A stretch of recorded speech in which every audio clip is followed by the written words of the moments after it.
Bom, essa pesquisa Focus já está contando com os impactos da guerra, mas hoje muita coisa mudou de novo. Para avaliar tudo isso, a gente conversa agora com o nosso colunista Tony Volpon. Tony, muito boa tarde. Será que o corte de meio vai ser descartado pelo Banco Central? Qual a tua leitura e prognóstico? Agora ainda está longe, temos 10 dias nesse noticiário, ainda é chão até a reunião. Boa tarde. Boa tarde.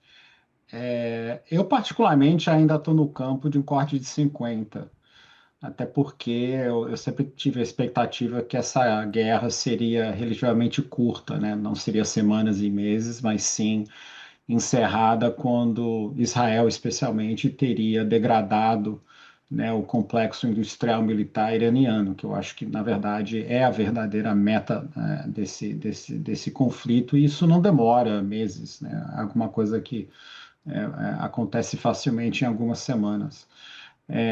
E a gente viu também que só foi o dólar bater em US$ 100 que o Trump já saiu dizendo que né, já deu, né?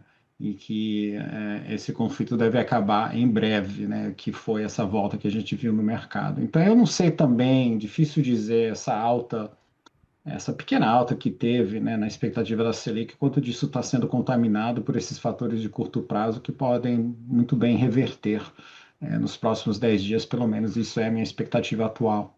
E esse noticiário de curto prazo, dos últimos minutos, a entrevista da CBS, essa reunião, essa conversa que Trump teve com Vladimir Putin também, corroboram para esse seu cenário, esse cenário de uma guerra, de um conflito com um final relativamente curto. Hoje estamos no 10º dia da guerra.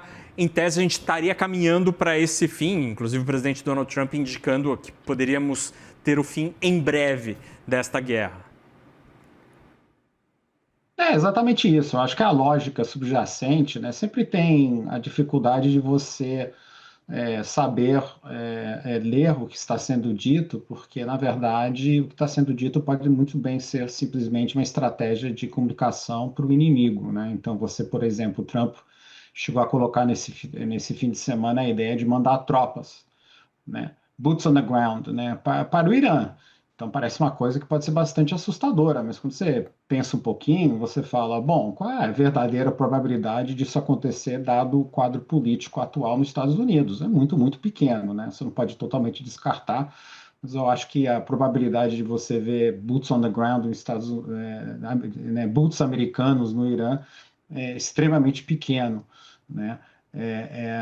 Então, essa é a dificuldade, né, de você ler esses pronunciamentos. Então, acho que é muito importante você sempre pensar sobre, ok, vamos esquecer a retórica e olhar, né, concretamente para qual pode ser, o que deve ser, na verdade, as metas desse conflito. E para mim sempre foi mais uma questão de você, como eu disse, né, atingir o complexo militar industrial iraniano e colocá-lo para trás alguns anos, né? Essas coisas eles obviamente vão reconstruir esse complexo e eu não ficaria, vamos dizer, surpreendido se houvesse, né, a partir dessa construção, né, uma nova rodada de ataques no futuro, mas é um conflito de longuíssimo prazo, né, infelizmente.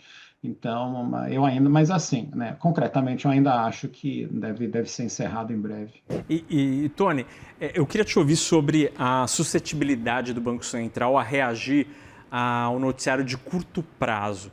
Porque hoje, quando a gente viu na tela 119 da cotação e o mercado, me parece ali num barata voa de parte do mercado se reposicionando e parte das casas passando a trabalhar com a hipótese de 0,25.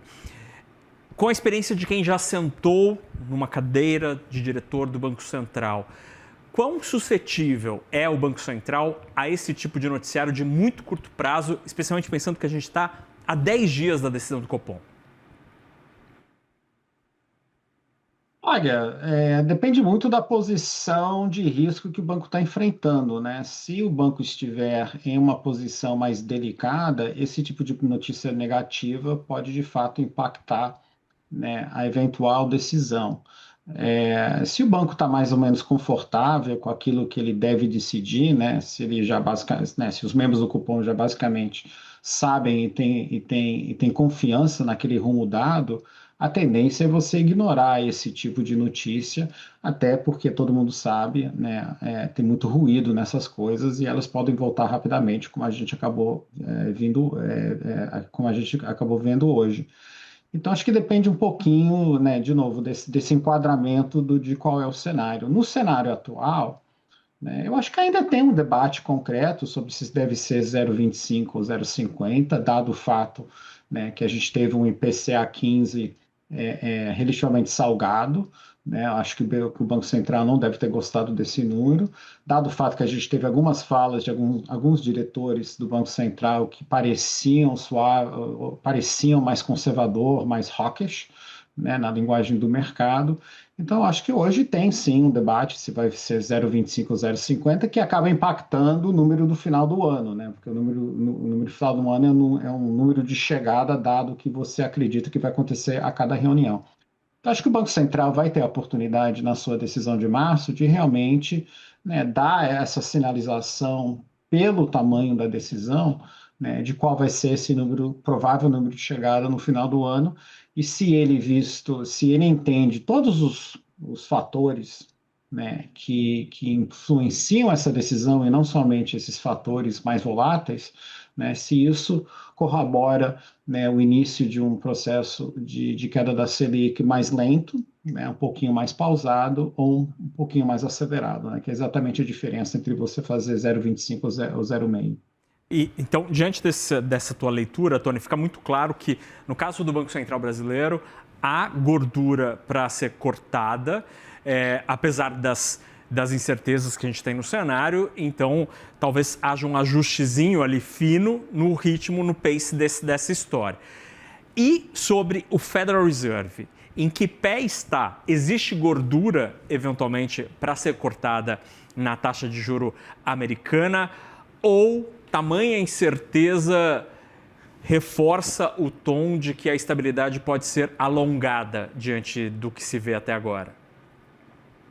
Eu acho que o Fed está numa posição bem mais difícil, né, que o Banco Central nesse momento, porque a gente teve aquele payroll meio desastroso, né, ponto fora da curva de expectativa de mercado. Obviamente, o Fed teria que ver, né, outros dados corroborando esse dado para ver se realmente teve uma deterioração do mercado de trabalho, né, que o Fed não estava botando na sua conta, nem o mercado em si, e esse número acabou sendo um pouquinho apagado por toda a comoção ao redor, né, dessa alta do petróleo e da guerra do Irã. Mas eu acho que, de novo, se esse conflito se encerrar, e as coisas começarem a acalmar no mercado de petróleo, que obviamente tem um impacto na inflação, né? Se o petróleo permanecer em patamares altos, isso vai acabar desembocando na inflação rapidamente via o preço da gasolina, aí o Fed teria um problema muito grave de tratar um cenário meio, talvez, estagflacionário, né? Com o desemprego subindo, ao mesmo tempo que a inflação está subindo, né? Que é o pior dos mundos para qualquer banco central. Agora, se a guerra, né, de novo, né, se encerrar e as coisas se acalmarem